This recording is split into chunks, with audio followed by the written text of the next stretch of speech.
damage looks like to your gross buddy.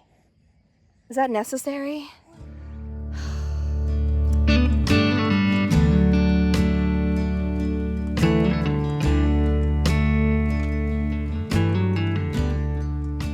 Hey there, welcome back to Jonestead Farm. We are in my garden, my very weedy garden, but my garden nonetheless. Today I wanted to give you a fun tip on how to test your mulch to see if it has been contaminated with herbicides. So herbicides definitely are a problem in the gardening world, and it's very easy to get things contaminated. I like to garden as organic as possible. Herbicides in general will damage all of your nightshades.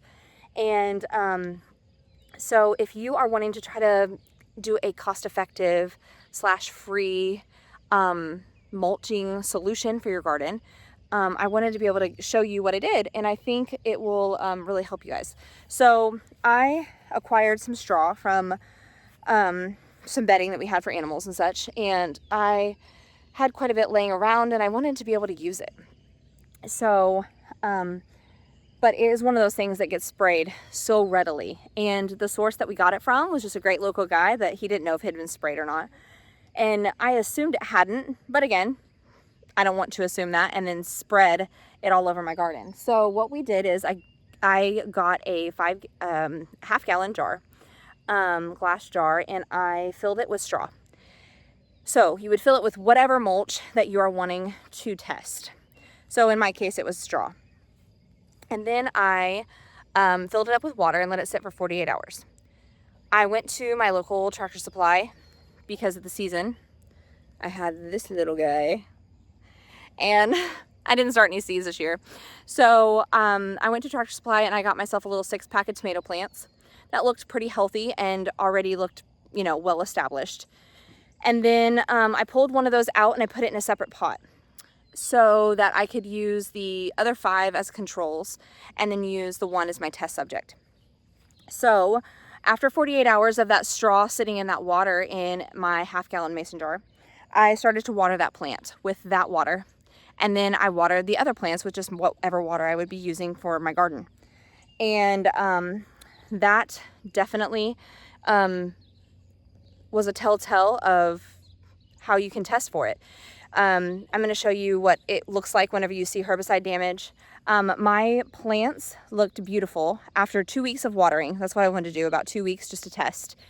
So here is the plant that I pulled out and put in a separate pot to watch for any signs of curling or discoloration, specifically curling, and just kind of like falling apart. Basically it just curls in on itself, and then it becomes very wrinkly and it just dries up and dies. So since then, this has been in this pot for way too long. It's getting planted out right now, but you can see the new growth in the middle is nice and healthy. This leaf wasn't even here whenever I initially started this test, and you can see it's nice and healthy. Obviously a little bit of sun damage from getting hardened off, and it's hungry.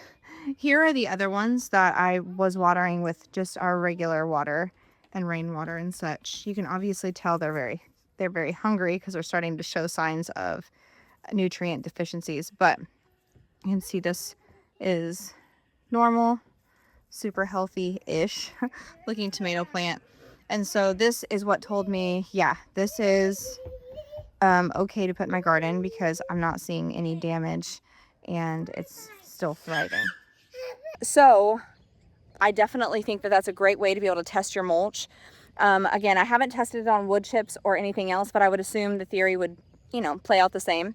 Any kind of mulch that you're wanting to throw in there, throw it in there and see what happens. It was worth the $6 bath for me if my tomato plant died, because I felt like it would end up showing signs of stress, and it didn't. And right now I have my garden covered in this straw. It does create quite a bit of a weed issue, but again, I'm not mad about it. I'm just gonna heavily mulch and just pull my weeds, and it's fun. I am really thankful for this mulch. I have so many seedlings coming up. Everything looks really healthy, really great. And it's helped lock in that moisture into my soil. We've had so much rain here in Missouri. And so I'm glad that I was able to use something that was laying around my homestead that didn't cost us a lot of money to be able to use this year, but was able to solve a problem.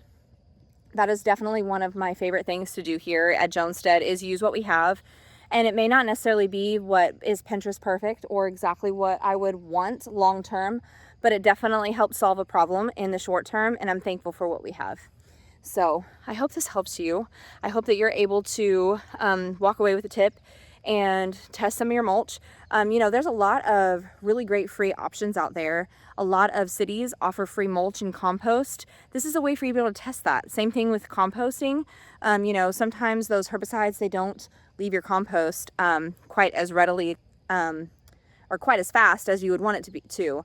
And so that's another way that you could test it. Make some compost tea from your local compost that you pick up for free, and, you know, have a sacrificial plant that you can test out on. And, you know, I definitely suggest it. It definitely worked for us, and I'm super glad that I was able to do it. I'm glad I found the tip. So I love passing it along. Right now I have garden candy, guys, and I'm so excited. I also want to encourage you. I know this is a how to test your garden for herbicide damage, but man, plants just want to grow. Just grow the plants. I know that it's hard sometimes whenever we want to have neat and orderly situations, and also like when life hands you a season, like this little guy who just spit up all over my shirt.